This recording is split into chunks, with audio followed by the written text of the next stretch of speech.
The Truman Doctrine was an American foreign policy that was created in response to the spread of communism, which seemingly had a domino effect in Europe. This is called the domino theory. Once one country fell to communism, all the other ones would too. It was proposed by U.S. President Harry S. Truman on March 12, 1947. This date is considered the start of the Cold War. The Truman Doctrine was further developed a little over a year later on July 12, 1948, when Truman promised to protect Greece and Turkey from the Soviet threat of communism.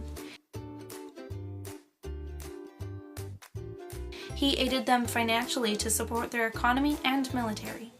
In other words, the Truman Doctrine stated that America would protect any nation threatened by Soviet communism. The Truman Doctrine became the foundation of American foreign policy. Harry Truman said, "It must be the policy of the United States to support free people who are resisting attempting subjugation by armed minorities or by outside pressures." The doctrine founded the principles on which the USA would fight the Cold War for the next 30 years. The idea of collective security, an attack on one country will be seen as an attack on all countries, was inspired by the Truman Doctrine. It was the Truman Doctrine that led to NATO and the Marshall Plan. The operation of the Marshall Plan was started by the U.S. Army General George C. Marshall on April 8, 1948. The idea came after the Second World War, when many regions were war-devastated in Western Europe. With the help from the U.S. State Department officials, they together with General Marshall were able to create the plan. The plan was to help rebuild Western Europe so that they could get back on their feet and so that they could continue being a trading partner with the U.S. At the same time, though, the Marshall Plan was put into place to help prevent the spread of communism.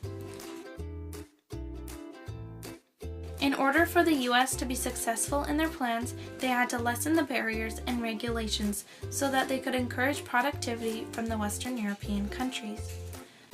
The Marshall Plan also gave plan benefits, which was money to countries so that the resources that the U.S. needed could be found and shipped to America. The United Kingdom, along with many other Western European countries, advanced because of the plan benefits that the Marshall Plan gave to them, and their economies grew at a fast rate from 1948 to 1952. The U.S. even offered the Soviet Union plan benefits, but they refused and blocked the Eastern countries from receiving plan benefits. In the end, the U.S. ended up spending $12 billion, which in current dollars is approximately $120 billion, to help Western Europe grow its economy as well as become one again.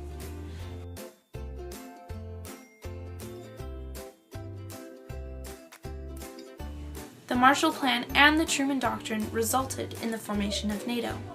The North Atlantic Treaty Organization, or NATO, was formed on April 4, 1949, in Washington, D.C.